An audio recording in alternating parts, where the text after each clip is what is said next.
Hey, this is Shaggy. I'm here with Anders Osborne, and we're going to do a little Q&A for the Aofc. How you doing, Anders? I'm good. It's been a little while since we did these Q&As for you guys, and so we're going to start off talking about Anders being part of Phil Lesh and Friends and the Terrapin Crossroad gigs. What have you gotten out of playing with Phil Lesh? Well, I've gotten a lot out of it. I've started to segue a bunch of songs lately. I used to do it a lot more in the 90s, like late 90s. We used to try to put stuff together. But now when I got like a direct experience with one of the founders of that kind of stuff, you know, like From the Dead, it's been really interesting to watch and learn. Like, you know, he uses a term called puddle, where you go in and you just kind of, you let it sit for a minute. It's like boiling and simmering a little bit. And then you can change key from there, and you can change the tempo from there. And you can basically manipulate yourself into the next song pretty easily. So there are a couple of tricks like that he does. And you use a certain musical line from a song, and then you can move that as a movement into another song. So there's a lot of stuff that he does that they've always done, with the Dead, that I've been very inspired by, and I think is great. It feels great on stage, and it seems like the crowd loves that stuff when they're like, oh, are they going to play? Oh, yes, they are. Awesome. You know, that kind of excitement gets built up. So doing that with Phil is something I brought with me. I think also he has a way to be fearless that I can relate to, which is it changes up the song. Even though it's the same, he's not afraid of playing it in a different way. He'll move it around a lot. New tempo, faster, slower, moodier. You know, it's always wide open, and I love that stuff. So yeah. Cool. And like, you know, before you actually started playing with Phil, you started changing up the set list a lot. Yep, that was you. And I know that, but you know, I always brought that up because, one, I personally thought because of the fans, there are some fans here that are like seeing you 5-6 nights in a row, yeah. Blah blah blah. But anyways, how has that been for you? I mean, as your friend and kind of knowing what's going on with you. But I mean, yeah, of course, I'm looking at your iPad and you are writing set lists and making sure things are different. And when you started playing with Phil, I mean, you obviously see it's a big deal, and it's working out for you. Yeah, I think you approach it with a little bit more effort, you know what I mean? You put a little more effort into it. Like now I can write a set list, you know, several days. Sometimes, like I've already written the set lists for most of my Colorado run in 2 weeks. And that way we get time to absorb the ideas. And of course that can change, you know, the night of or the night before.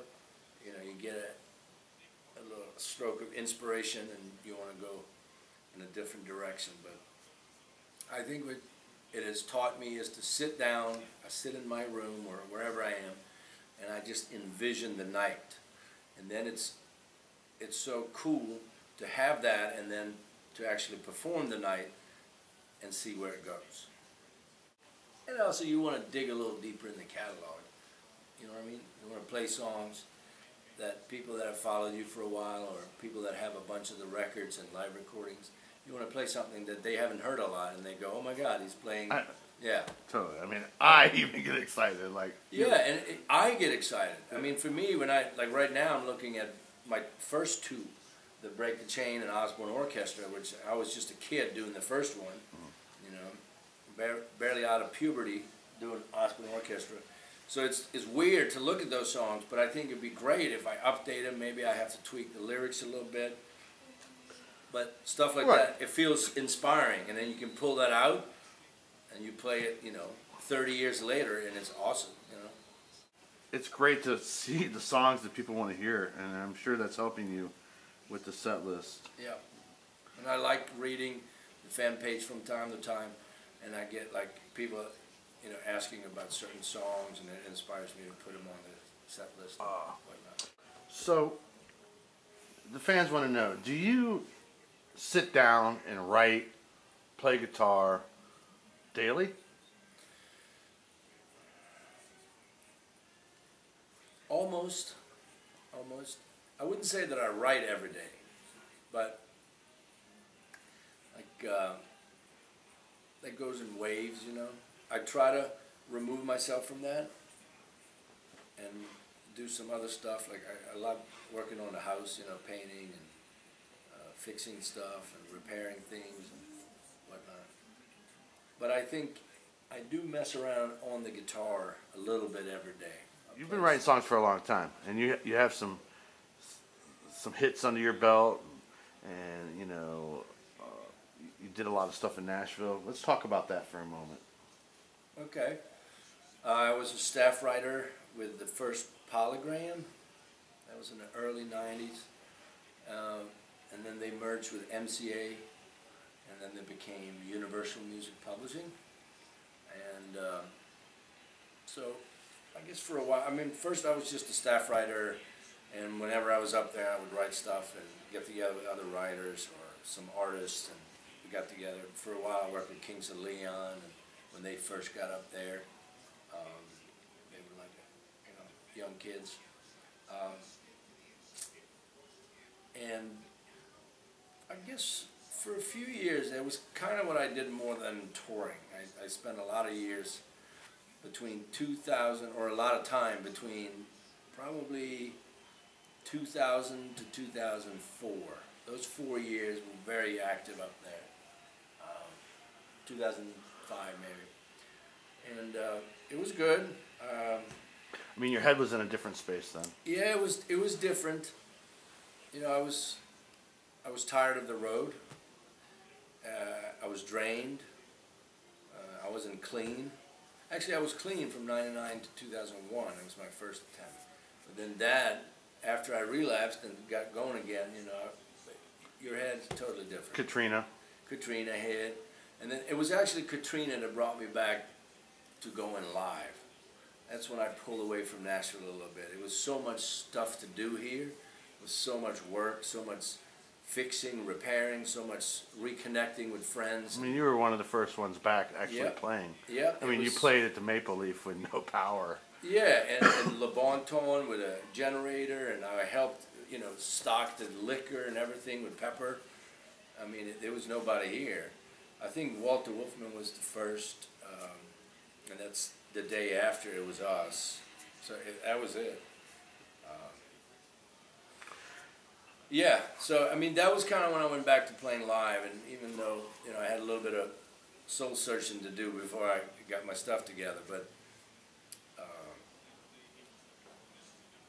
yeah, it was a great time writing. I mean, I learned a lot about the craft. I met some amazing writers up there, but the style is so catered to like cutting country records, right? There's some pop and there's some other stuff, but the whole industry up there is catered to that. You write the song, you have an artist, you produce it in the same studios, and you've got to put it out and see if you can get. What is that? I mean, what is that like for you to be like, oh, yo, Anders, we have this artist over here who's a major pop star. Yeah. Do you think you could pen a couple pop songs for us and see? I mean, you not even actually being a pop artist yourself, or I mean, how is it to get your head in that mindset to be like, okay, I'm gonna write a pop song now? Well, that was part of my problem, that it was not that easy for me to do, right? But I think what I did, that's what I was saying, that period between, like the beginning of 2000, right? That's what I was really gearing my whole life towards that. I thought maybe I'll just skip the road. It's wearing me out. And it was during my first sobriety too. And I really thought if I could just make a living writing, maybe that's the way to go, you know? For me personally, I think the key is to find your own style, and you just stick to that. And I'm not really naturally, I guess, a writer for hire. Even though I get a lot of calls. I mean, Trombone Shorty, Galactic, I mean, it's Tab Benoit, you know, Johnny Lang, Brad Paisley cut some stuff. Kebmo, Tim McGraw, a lot of different things. but usually it's connected with me as an artist. So I think what I figured out was if I go back to just writing my own stuff, you know, that stuff will come along naturally.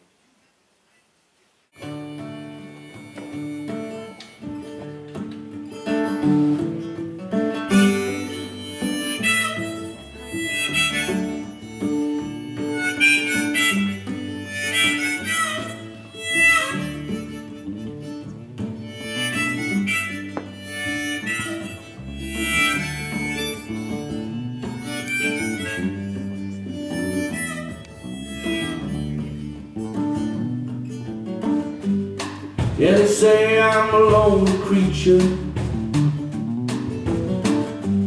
even with kids and a wife, that I walk to the tune of a loner. Yeah, I've done it all my life. They accuse me of having an accent, like it's something bad to have. But when I sing, people listen. I don't know why, but it makes me sad.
Fell in love once in the graveyard.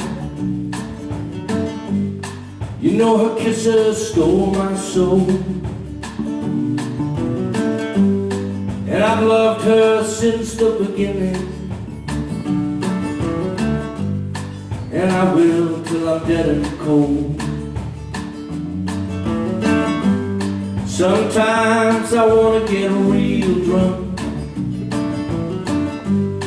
well, I know I'm not supposed to. I curse that damn addiction that took all those years